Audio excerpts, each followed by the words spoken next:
Dear student, welcome to all. जैसा कि आप लोग जानते हैं, हम लोग क्लास 12 की बायोलॉजी पढ़ रहे हैं और यूपी बोर्ड का बायोलॉजी पढ़ रहे हैं, सीबीएसई बोर्ड की भी पढ़ रहे हैं। यूपी बोर्ड इंग्लिश मीडियम के जो अभ्यर्थी हैं उन्हें मेरी सलाह है कि वो जाकर के किसको देख लें, सीबीएसई बोर्ड वाली बायोलॉजी देख लें, तो यूपी बोर्ड इंग्लिश मीडियम का काम हो जाएगा। एकदम सीबीएसई बोर्ड के पैटर्न पे, एनसीईआरटी के पैटर्न पे आपको पढ़ाया जा रहा है। आपको 70 में 70 नंबर मिल जाएंगे, ये मेरा आपसे वादा है।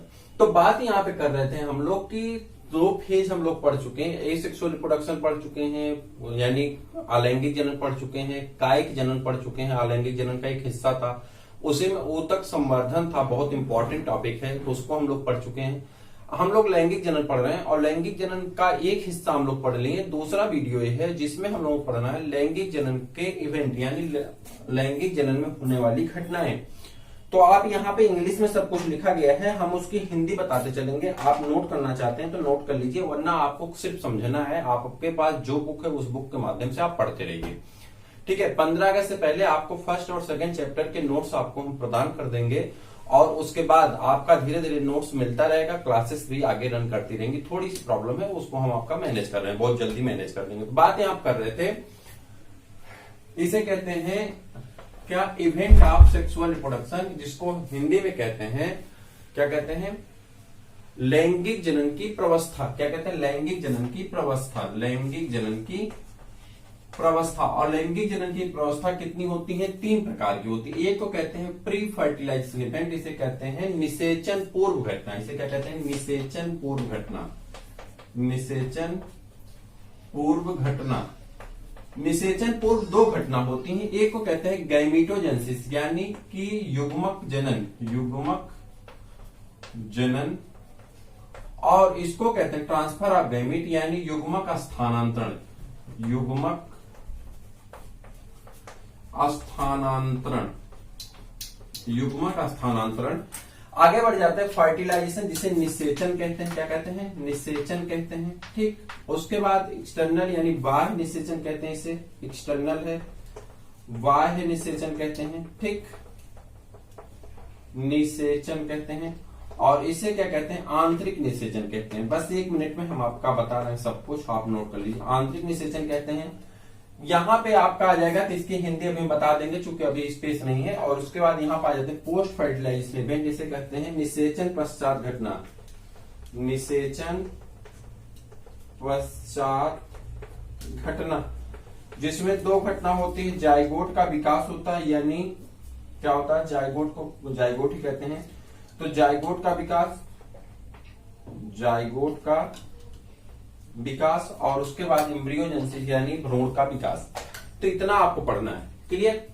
अब हम लोग एक एक टॉपिक को पढ़ेंगे। सबसे पहले अगर ऊपर देख पा रहे हैं आप, तो इवेंट ऑफ सेक्सुअल रिप्रोडक्शन लिखा गया। हाँ, उसके पहले हम बता दें, अगर आप चैनल पे नए हैं और आप मेरे साथ जुड़ना चाहते हैं, तो यहाँ पे एक नंबर लिखा गया 8004109989। नीचे डिस्क्रिप्शन में भी लिखा गया है, आप उस पर जाकर के आप में टेलीग्राम पे, व्हाट्सएप पे और फेसबुक पे, तीनों जगह पे एक ही नंबर से हमसे ज्वाइन हो सकते हैं, जुड़ सकते हैं। तो आपकी अपनी इच्छा पे है। आपको नोट्स भी व्हाट्सएप के माध्यम से, टेलीग्राम के माध्यम से यहां से भेज दिया जाएगा, जो नोट्स, जो चैप्टर हम पढ़ रहे हैं। जैसे कि फर्स्ट चैप्टर आपका ओवर होने जा रहा है, लेकिन सेकंड चैप्टर से आपका नोट्स उस वीडियो के नीचे डाउनलोड करने के लिए आपको दिया रहेगा, वहां से आप डाउनलोड कर सकते हैं। तो जो टॉपिक पढ़ेंगे उसका उसी के नीचे डिस्क्रिप्शन में उसका वीडियो रहेगा, वहां से आप डाउनलोड कर सकते हैं, क्लियर। तो कुछ पैटर्न है, अभी सेट नहीं हो रहा है, सेट हो जाने के बाद सब कुछ आपका रेगुलर हो जाएगा और सब कुछ आपको बड़े आसानी से मिलने वाला है, ठीक। और लास्ट में जब चैप्टर कंप्लीट होगा तो चैप्टर का पूरा नोट्स जो होगा आपको, वह पूरा नोट्स आपको चाहे टेलीग्राम पे चाहे व्हाट्सएप पे आपको सेंड कर दिया जाएगा, जो लोग हमसे जुड़े रहेंगे, ठीक है। तो बात कर रहे थे निषेचन पूर्व घटना, यानी निषेचन होने से पहले हमारे शरीर में कौन सी घटना होती है। तो निषेचन होने से पहले जो घटना होती है उसमें होता है स्पर्म और ओवा का बनना। जैसे ही मैटिंग की कंडीशन आती है, उसके पहले दोनों बॉडी में स्पर्म का फॉर्मेशन तो होता है, ओवा का फॉर्मेशन मंथली होता है। तो ह्यूमन बीइंग की बात कर रहे हैं, तो ओवा और इसका बनना जो हमें बताता है कि हम रिप्रोडक्टिव कैपेबल हो गए, यानी हम जनन करने के में सक्षम हो गए हैं। सेकेंडरी सेक्सुअल कैरेक्टर हमने वर्णन किया था, तो उसमें आपने सुना था। तो अब जनन की क्षमता आ गई, तो स्पर्म बनना चाहिए, ओवा का निर्माण होना चाहिए। तो ऐसी घटनाओं को हम लोग क्या कहते हैं? निषेचन पूर्व घटना। निषेचन पूर्व घटना में गैमीटोजेनेसिस होते हैं, युग्मक का निर्माण होता है। युग्मक क्या होता है? सोमैटिक कोशिकाओं से युग्मक बनना शुरू होता है, ठीक है। सोमैटिक कोशिकाओं में दो प्रकार के क्रोमोसोम पाए जाते हैं। एक को हम कहते हैं सोमैटिक क्रोमोसोम, जिसे दैहिक क्रोमोसोम कहा जाता है, और दूसरे को हम कहते हैं, कौन सा क्रोमोसोम कहते हैं, तो सेक्स क्रोमोसोम कहते हैं, जिसे सेक्सुअल क्रोमोसोम भी कहा जाता है, या ये कहते हैं लिंगी क्रोमोसोम कहते हैं। तो सेक्स क्रोमोसोम जो होता है वो आइडेंटिफाई करता है मेल है फीमेल है। अगर यक्स एक्स होता है तो फीमेल होती है, यक्स वाई होता है तो मेल का जन्म होता है। ठीक, तो यहाँ पे बात कर रहे थे, यहाँ पे क्या हुआ कि जो सोमैटिक कोशिका थी ये डेवलप करना शुरू की, इसमें हो जाती है मियासिस, जो कि जर्मिनल सेल जैसा बिहेवियर कर रही है। इसमें मियासिस होगा। यह मियासिस का मतलब होता है, इसे कहते हैं मियासिस को अर्धसूत्री विभाजन। अर्धसूत्री विभाजन हो जाता है। अर्धसूत्री विभाजन की बात क्या होता है कि यह कोशिका अपने क्रोमोसोम नंबर को आधा कर देती। नाम से ही पता है अर्धसूत्री विभाजन, यानी जो सूत्र है वो आधे। कौन से सूत्र? गुणसूत्र आधा हो जाता है। तो यहाँ पे जो गुणसूत्र 2 है, जिस कोशिका में 2 गुणसूत्र पाए जाते हैं उसे डिप्लॉयड कोशिका कहते हैं। क्या कहते हैं? डिप्लॉयड सेल कहते हैं। क्या कहते हैं? Diploid cell. लेकिन जिसमें एक ही कोशिका में एक ही क्रोमोसोम पाया जाता है उसे हैप्लॉयड कहते हैं। तो होता क्या है कि अब इसमें हैप्लॉयड कोशिकाओं का क्या हो गया? निर्माण हो गया। ठीक, तो नंबर ऑफ क्रोमोसोम कितना हो गया? आधा हो गया। कितना हो गया? n हो गया। ठीक, तो यहाँ पे जाइगोट का उसका निर्माण हो गया, स्पर्म का और ओवा का। इसी प्रकार से दोनों का निर्माण होता है, मियासिस होती है, उसमें स्पर्म और ओवा का निर्माण हो गया। जब स्पर्म ओवा आपस में मिलेंगे तो फिर किसका निर्माण हो जाएगा? डिप्लॉयड कोशिका का निर्माण हो जाएगा, और वही डिप्लॉयड कोशिका जाइगोट कहलाती है। और फिर वो विकसित करके यहाँ पे पोस्ट फर्टिलाइजेशन इवेंट में विकसित करके एम्ब्रियोजेनेसिस यानी भ्रूण का निर्माण करेगी। तो उसको हम लोग बाद में देखते हैं। फिर सेकंड आता है ट्रांसफर ऑफ गैमीट, यानी युग्मक स्थानांतरण। देखिए हर एक आदमी में युग्मक का स्थानांतरण होता है। जैसे कि जो मेल युग्मक होते हैं, जिसे हम लोग स्पर्म कहते हैं, पॉलन ग्रेन कहते हैं, ये एक बॉडी से चल के दूसरी बॉडी तक जाता है, फीमेल के ओवा तक चल के जाता है। ये मोटाइल होते हैं, मोस्टली मोटाइल होते हैं। और जो प्लांट में होते हैं वो अलग अलग वाहकों के माध्यम से उन्हें मोटाइल बनाया जाता है। जैसे कि आप जब सेकंड चैप्टर में पॉलिनेशन पढ़ेंगे तो उसमें आपको क्लियर होगा कैसे पॉलिनेशन होता है, तो बताएंगे उसमें। तो जो ट्रांसफर ऑफ गैमीट होता है, जैसे ह्यूमन बीइंग की बात कर लें तो ह्यूमन बीइंग क्या काम करता है? अपने लैंगिक अंग से स्पर्म को ले जाकर फीमेल के वेजाइना में छोड़ता है, जहां जाकर के वो ओवा से मैटिंग करता है। और उसी तरह से बहुत सारे कैटिल में होता है। लेकिन फिश की अगर बात कर लें तो फिश का स्पर्म पानी में निकाल दिया जाता है और पानी में तैरता हुआ जाता है, ओवा से मिलता है। फिश मतलब मछली, ओवा से मिलता है और जाकर के उससे फ्यूज कर देता है, यानी जाइगोट का निर्माण हो जाता है। क्लियर? तो यानी युग्मक का स्थानांतरण करना पड़ेगा, जिससे दोनों युग्मक नर और मादा आपस में मिल सकें और मिल करके फर्टिलाइज करके एक नई सेल जाइगोट का निर्माण कर सकें। आगे बढ़ जाते हैं। फर्टिलाइजेशन आ जाता है। फर्टिलाइजेशन आपके 2 प्रकार के होते हैं, एक होता है बाह्य निषेचन, एक होता है आंतरिक निषेचन। अगर निषेचन शरीर से बाहर होता है, ठीक है, अगर निषेचन शरीर से बाहर होता है तो वहां पे बाह्य निषेचन होता है। अगर निषेचन शरीर के अंदर होता है तो उसे कहते हैं आंतरिक निषेचन।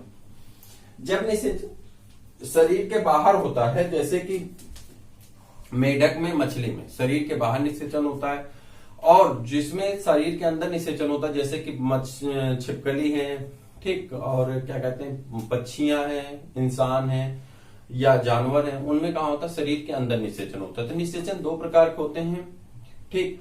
लेकिन जीवों के डेवलपमेंट और निषेचन के आधार पे 3 प्रकार के होते हैं। जब उनका फर्टिलाइजेशन और डेवलपमेंट यानी जीवों के विकास के आधार पर इन्हें 3 भागों में बांटा गया है। 2 बुक में अगर आप अलग अलग बुक में देखेंगे तो ऐसे मिलेगा आपको। तो किसी में 2 भाग दिया है, किसी में 3 भाग। हमने दोनों को लिखा है, हम आप दोनों बता रहे हैं, ठीक है।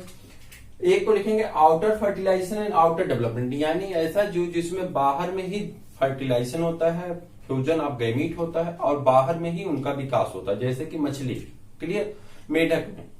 इसमें आ जाते हैं इनसाइड फर्टिलाइजेशन, यानी शरीर के अंदर फर्टिलाइजेशन होता है, निषेचन होता है, और शरीर के बाहर जीव का विकास होता है, जैसे कि पक्षियों में होता है, बर्ड्स में होता है, रेप्टाइल्स में जैसे सांप में इत्यादि में होता है, छिपकली में होता है। तो होता क्या, फर्टिलाइजेशन तो शरीर के अंदर होता है। मेल और फीमेल आपस में कहा मिलते हैं, गैमीट उनके आपस में कहा मिलते हैं, शरीर के अंदर मिलते हैं। स्पर्म और ओवा शरीर के अंदर मिलते हैं, लेकिन जाइगोट का विकास कहां होता है, शरीर से बाहर होता है। क्लियर? उसके बाद inside fertilisation and inside development, यानी फर्टिलाइजेशन शरीर के अंदर हो और जीवों का जन्म भी शरीर के अंदर हो। इस प्रकार के फर्टिलाइजेशन को हम कहते हैं आंतरिक निषेचन और आंतरिक विकास, ठीक, आंतरिक निषेचन और जाइगोट का आंतरिक विकास कहाँ होता है? यह शरीर के अंदर होता है, जैसे मनुष्य में होता है, जानवरों में होता है, इस प्रकार का, ठीक। जो मैमेलिया जानवर आते हैं जो दूध पिलाते हैं अपने बच्चों को, ऐसा होता है। इसके आधार पर जीवों को 3 भागों में बांट दिया गया है। ऐसा जीव जो अंडे देता है उसे ओविपेरस कहते हैं, उसे क्या कहते हैं? ओविपेरस कहते हैं, अंड जरायुष प्राणी कहते हैं। ऐसा जीव जो बच्चे देता है उसे जरायुष प्राणी कहते हैं, और ऐसा जीव यानी बीबीपेरस कहते हैं। और ऐसा जीव जो ओविविपेरस होते हैं, जो इमेच्योर बच्चे को जन्म देते हैं, उसे हम क्या कहते हैं? ओविविपेरस कहते हैं। इसका उदाहरण कंगारू होता है, ठीक है। अब बात करते हैं डेवलपमेंट ऑफ जाइगोट। जाइगोट का विकास क्या होता है? जाइगोट में क्लीवेज शुरू हो जाता है, जाइगोट डिवाइड करना शुरू करता है, 2 cell, 4 cell, 8 cell, 10 cell, 8 cell, 16 cell, 32 cell, ऐसे डिवाइड होता है। और डिवाइड होने के बाद जाइगोट में क्या हो जाता है? एम्ब्रियो का विकास होने लगता है, जिसे हम क्या कहते हैं? एम्ब्रियोजेनेसिस कहते हैं। यानी कि जाइगोट कोशिका से भ्रूण के निर्माण की जो पद्धत होती है उसे हम क्या कहते हैं? एम्ब्रियोजेनेसिस कहते हैं। तो आपके पहले चैप्टर में इतनी चीजों का वर्णन किया गया है, जिससे हम लोगों ने अलग अलग वीडियो के माध्यम से पढ़ लिया। दूसरा चैप्टर आपका sexual reproduction in flowering plant, जिसका नाम होता है आपका कि पादप में लैंगिक जनन। तो हम लोग शुरू करेंगे दूसरे पार्ट में, और उसमें हम लोग एक एक करके उसको समझेंगे। तो यहाँ पे मुझे लगा कि आपको जो भी चीजें मुझे लगता था कि आपको बता देनी चाहिए, मैंने हर एक बात को बता दी। अगर आपको किसी प्रकार की कोई कंफ्यूजन है तो आप ऊपर नंबर दिया गया और या डिस्क्रिप्शन में नंबर दिया गया, जिसपे आप एसएमएस करके, कॉल करके आप पूछ सकते हैं, जान सकते हैं, ठीक है। आपके लिए फ्री है। दूसरी बात हम बता दें, आपके क्वेश्चन का आंसर कुछ टाइम में दिया जाता है, तुरंत आपका आंसर नहीं दिया जाता है। आपको 4 घंटे, 6 घंटे, 10 घंटे बाद आपका आंसर दिया जाता है। आपका आंसर सीन कर लिया जाता है, लेकिन आंसर आपको एक टाइम होते, पर्टिकुलर टाइम में जब खाली होते हैं तो सबके आंसर का जवाब देते हैं, तब फिर हम आपका आंसर आप तक पहुंचा पाते हैं। तो चैनल को सब्सक्राइब कर लीजिए, दोस्तों को शेयर कर दीजिए। फिर हम लोग मिलते हैं नेक्स्ट चैप्टर में, तब तक के लिए इजाजत दीजिए, नमस्कार।